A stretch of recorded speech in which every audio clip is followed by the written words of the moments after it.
Welcome back. Today, we're going to pull back the curtain and step right inside a modern broadcast studio. We're going to trace that incredible journey your favorite song takes before it even thinks about becoming a radio wave.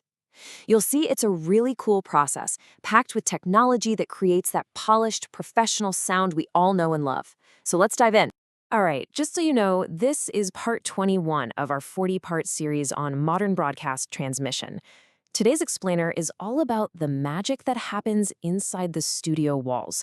Seriously, if you've ever wondered how radio gets that unique, punchy sound, you are in exactly the right place. You know, have you ever been in your car listening to the radio and just thought to yourself, how do they make everything sound so good, so perfect? Well, it's definitely not as simple as just hitting play. There's this whole invisible chain of technology that crafts that signature sound, and today we're going to follow it step by step. That's exactly right. That sound, the one you can recognize in a split second, it's meticulously built and perfected long before it ever gets to that big transmitter tower you see on a hill somewhere. The entire personality of a station, it's born right here, inside the studio. So, our journey has to start at the very beginning, at the first point of contact, the raw audio sources. You can think of these as all the basic ingredients we need for our sonic recipe. Yeah, every single thing you hear, whether it's the DJ's voice, that #1 hit song, or the traffic report coming in from a remote van, it all starts as a separate, raw piece of audio. The very first job of the studio is to gather all these different pieces and bring them into one place. And this is Command Central, the audio console, or what most of us would call a mixing board. Now, what's really fascinating here are those connections on the back. You see those Ethernet ports? That's a huge giveaway that modern studios basically run on computer networks now, a lot like your office. This console is the hub where an audio engineer brings all those ingredients together. Okay, so what's happening at the console? Well, first, the operator is selecting the sources, say a microphone and a music player. Then they apply some initial processing, especially to the voices. They're using tools to tweak the tone and control the volume, making them sound really clear and present. And finally, everything gets blended together into one single stream of audio. We call that the program feed. But hold on, that initial mix isn't ready for the airwaves just yet. Nope. Now it's time to add the secret sauce.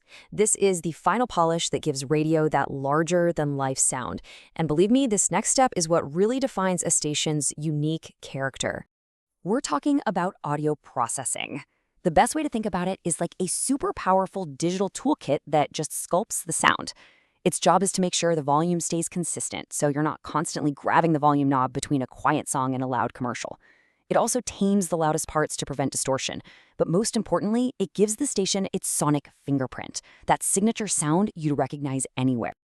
And this quote just nails the whole philosophy behind it.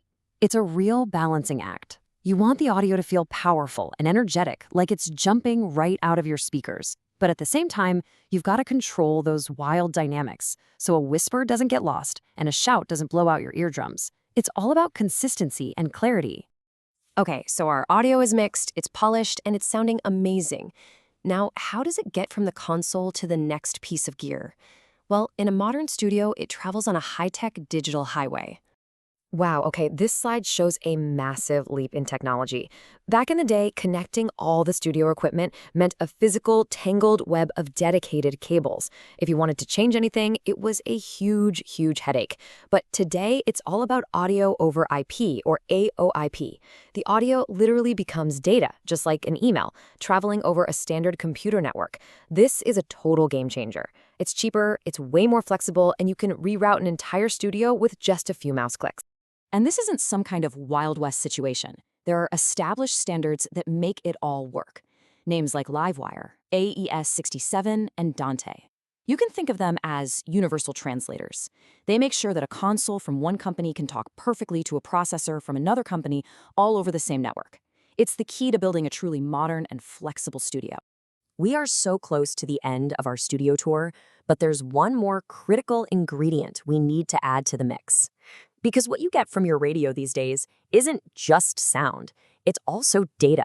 This is where something called RDS, or the Radio Data System, comes into play. It's a tiny stream of digital data that basically piggybacks on the main FM signal. Its entire job is to carry simple, text-based info right to your radio's display.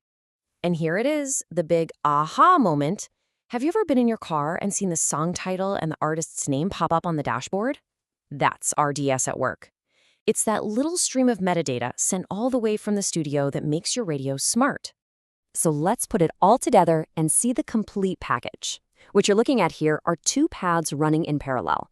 The perfectly processed audio is sent on its way toward the transmitter, and at the exact same time, the RDS data, like the song title, is sent along its own path. They leave the studio separately, but they're destined to be combined a little later on to create the complete signal you receive. So there you have it. We've followed the signal all the way from a raw microphone feed to this polished, data-enriched package that's ready to go out to the world. It's been mixed, processed, and routed with incredible precision. But the journey isn't over yet. How does this perfect signal get from the studio to the transmitter and then make that final invisible leap through the air to your car? Well, that's what we'll explore next time.